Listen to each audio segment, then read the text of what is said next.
எலுமிச்சையும் வாங்கி வந்தோம் பாரம்மா நான் எடுத்து வந்தேன் கோயிலுக்கு கிளம்மா எலுமிச்சையும் வாங்கி வந்தேன் பாரம்மா நான் எடுத்து வந்தேன் கோயிலுக்கு கிளம்மா நான் கனி மாலை கொண்டு வந்தேன் பாரம்மா என் காளியவ கழுத்தில் சூட வந்தோம் ஆத்தா மடப்புறத்து மடப்புறத்து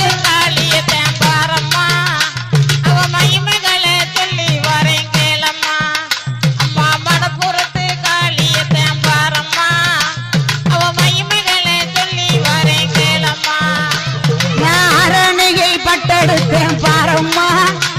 என் காளிக்குத்தான் சூட வந்தேன் கிளம்மா நான் அரணிகை பட்டெடுத்தேன் பாரம்மா என் காளிக்குத்தான் சூட வந்தேன் கிளம்மா நான் காஞ்சிபுரம்